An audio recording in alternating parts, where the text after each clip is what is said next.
Ready when you are. Well, we can't really start without passing comment on the situation in Egypt and the international response. Why? Huge demonstrations on the streets of London. Eden caving in to international pressure and calling a ceasefire. You don't think it's a pretty significant moment for your country? Well, perhaps, but I'm not going to pass comment on that. Why not? It's not my job. It's not what members of the royal family do. But you must have thoughts about it. Of course. I'm not a vegetable, but my thoughts on issues like that remain a private matter. One can't help wondering where it leaves Britain's place in the world. Oh, I'm sure Britain will be fine. No, the view from over here is that Britain has been publicly humiliated. Oh. As someone with surprisingly progressive views, that must concern you. I have progressive views. You don't think that you do?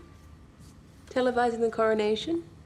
Advocating modernization? That's just common sense. If you're a progressive, one prepared to make changes. Well, let's just say that I learned very early on that it's wise not to take things for granted. You're referring to your family. How they had to leave Greece in the revolution. Your grandfather was shot. Your father fled to avoid being shot. Yes, correct. Well, you see, there's so much that people don't really know about you. I can assure you it's all been rather embellished. The truth is really quite dull. Oh. How you personally fled Corfu in an orange crate. And then in childhood, in exile, always on the move. Exile is too strong a word, too emotional. Just how it was for everyone. Just got on with it. But it can't have been easy.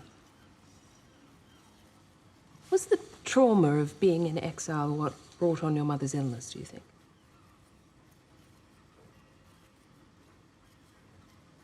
What illness? Well, the information I have is that she suffered a breakdown.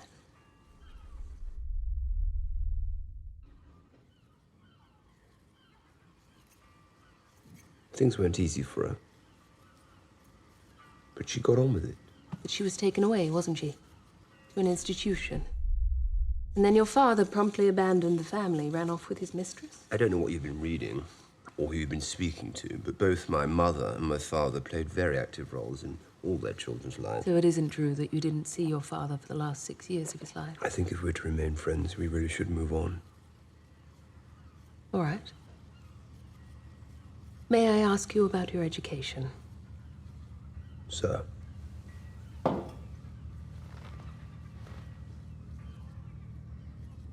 Sir. What about it? That was pretty unusual, too. I went to boarding school in Britain. I don't see what's unusual about that. For a while, but then you were taken out of there and sent to school in Germany.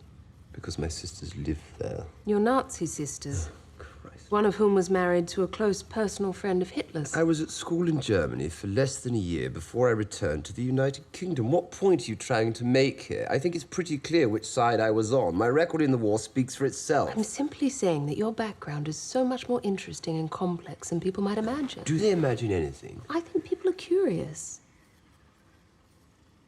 Here is this striking, handsome man, walking beside the most famous woman in the world.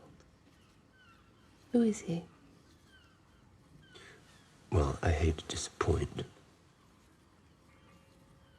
But he really is just a normal man in what from the outside probably looks like rather a strange life, but from the inside really is no different to anyone else's. I don't think there's anything about you that's like anyone else.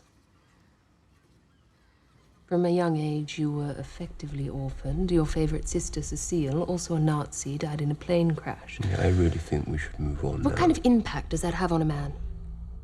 That's the kind of trauma that will doubtless have a bearing on how your own children and the future King of England are brought up. It's enough. I think people have a right to know about their leaders, don't you? Especially ones that can't be thrown out with free and fair elections.